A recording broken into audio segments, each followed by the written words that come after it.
recording. Yay, we're recording. And I'm going to share my screen so we can see this presentation. Wrong button. Present.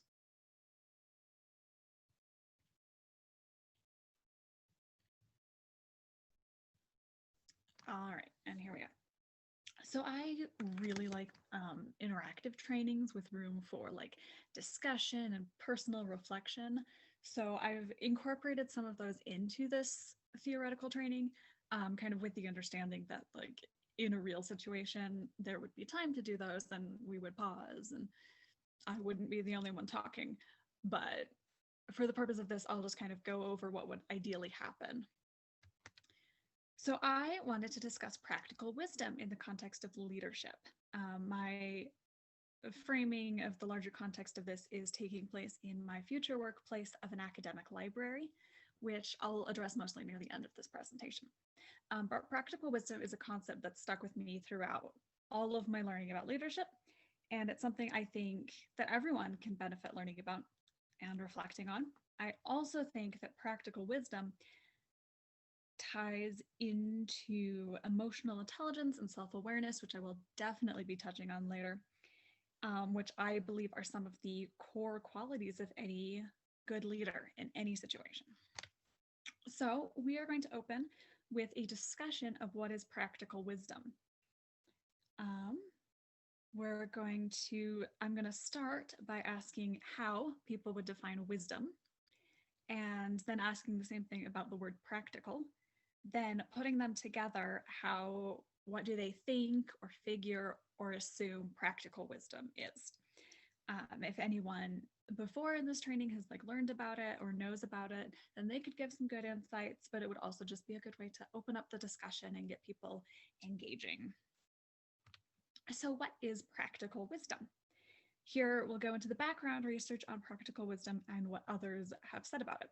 So practical wisdom comes from Aristotle's notion of phronesis, which has been defined in many ways, such as practical wisdom or practical knowledge.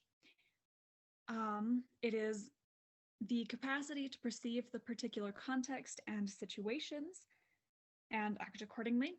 Hacker Wright also defines practical wisdom as good deliberation guided by a correct conception of worthwhile ends. Most of the definitions of practical wisdom that I've seen highlight the importance of acting deliberately rather than thoughtlessly, and that practical wisdom also entails developing the skills and emotional balance to be able to do so. It also means taking into account the human elements of a situation, especially emotions. Emotions are tricky and they often make situations escalate. Knowing how to respond to emotions, both our own and those of others, appropriately is a key to developing practical wisdom. A practical wisdom is learned and developed through experiential learning. We have to try it out and mess up a few times before we can say we're proficient.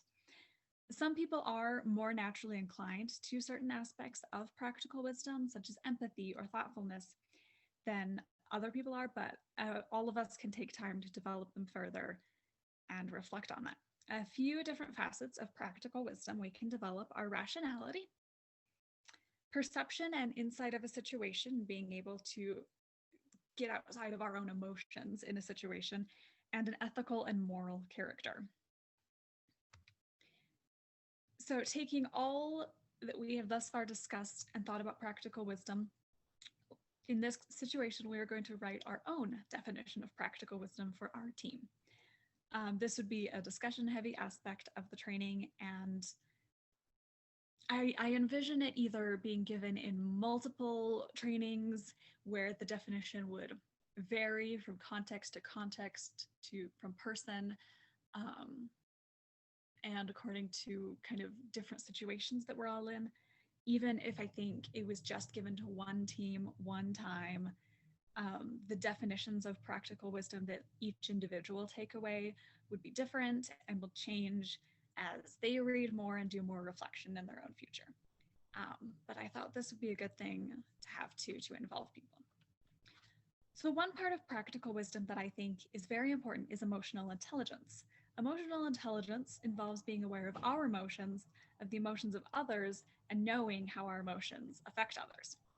It involves self awareness, which is something we'll discuss next, empathy, which is being able to put yourself in another person's position and really understand where they're coming from and why they're expressing what they're expressing, and being a good listener, which also ties into empathy because you have to be able to really listen to what someone is saying to kind of understand what's really happening.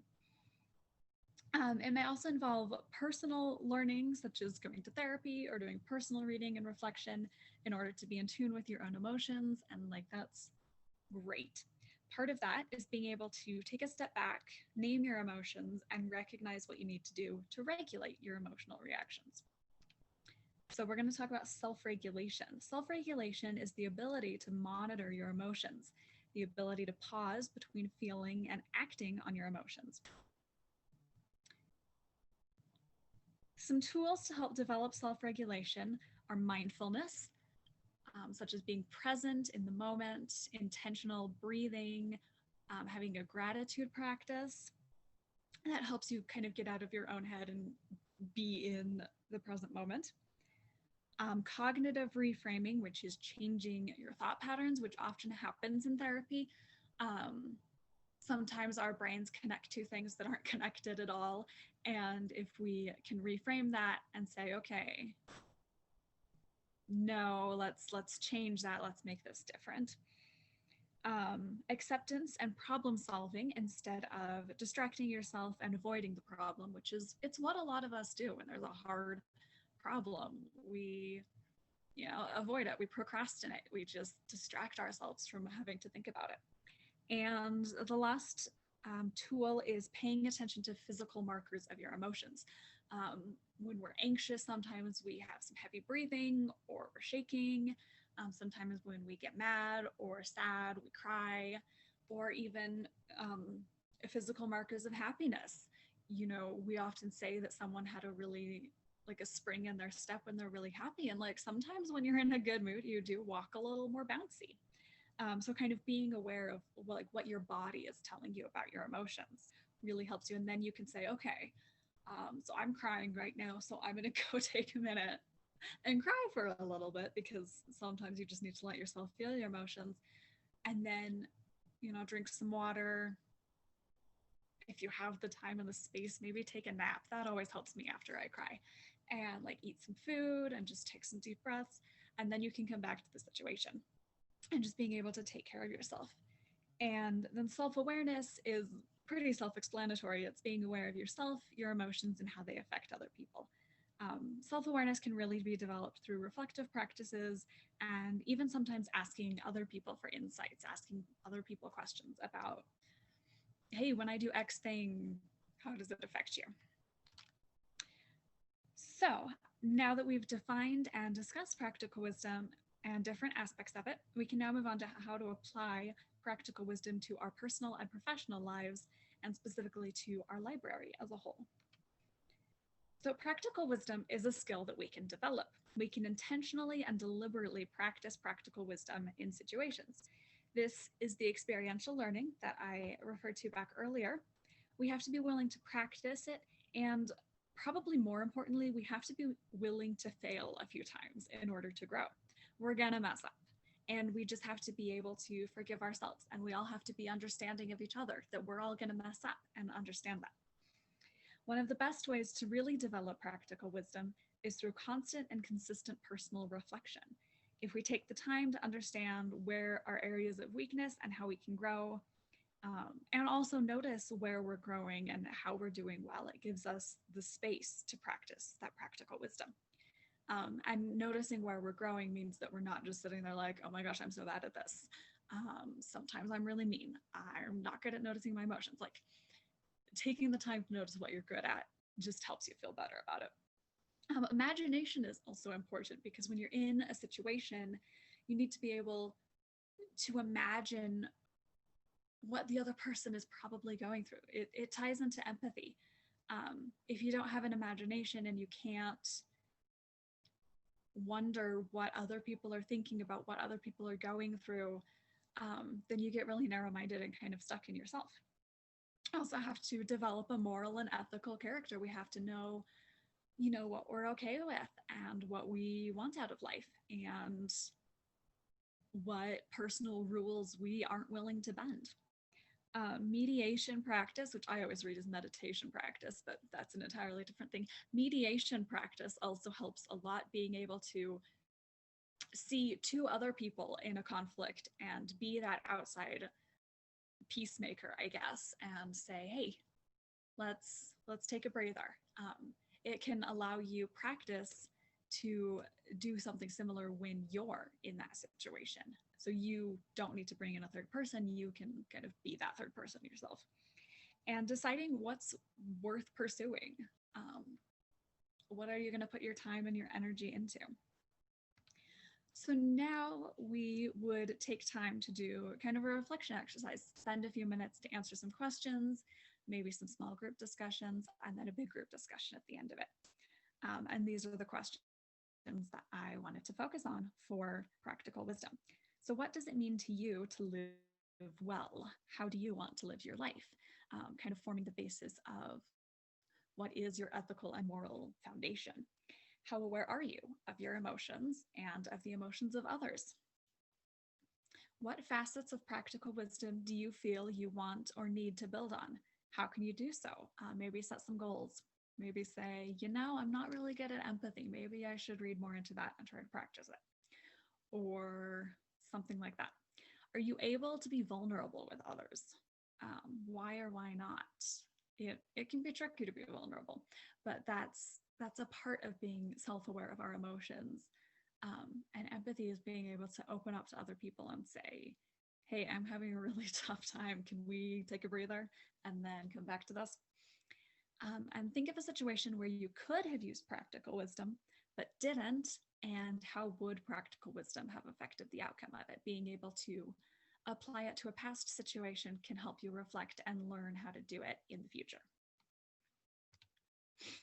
All right, so some kind of practical application. When you're in a situation, you can take emotions into account. You can say, oh my gosh, someone just yelled at me for basically nothing. Like, it was a tiny error that I made and this person just blew up at me. And instead of getting mad at them because they're obviously in the wrong, you could just say, I wonder if they're going through something. Like, are they okay? Because people don't just blow up over small things for no reason. It's always because there's something else going on, because they're stressed about something, because their mom is in the hospital and there's a situation at home. I also have to consider the nuances of a situation. Black and white thinking isn't helpful at all. It's not practically wise.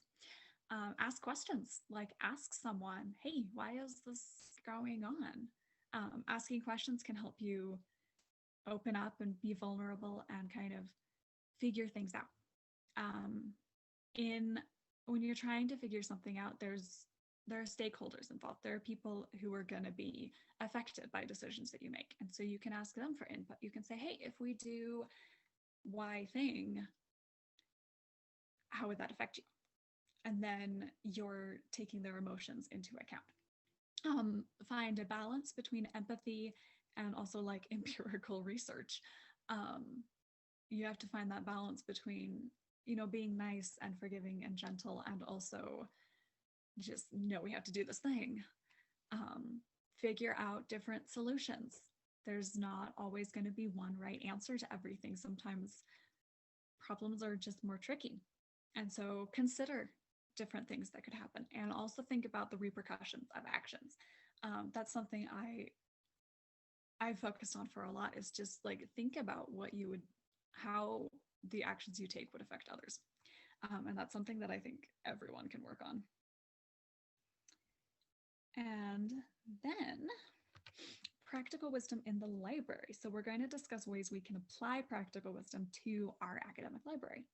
So the first thing that I thought of, and we can add more things later, is students or community members or faculty asking for help. That's a situation where, we might need to know where they're coming from. Or sometimes people ask questions, but they don't phrase it in the way we're used to. And so we have to ask follow-up questions to really understand where they're coming from. Or sometimes people come to us and are just massively frustrated and they take it out on us because we're there.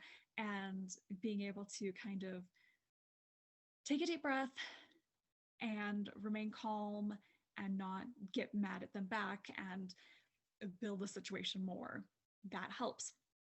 Sometimes people are frustrating, but we can't always say as much right then. Figuring out library policies. I think this one especially would be that balance between empathy and also what do we like need to do to sustain ourselves. Are we going to take fines because we understand that college students are poor and that can be pretty devastating, but also we need to hold people responsible. And then the last one is in our teaching and our pedagogy, which how can we teach students to develop practical wisdom?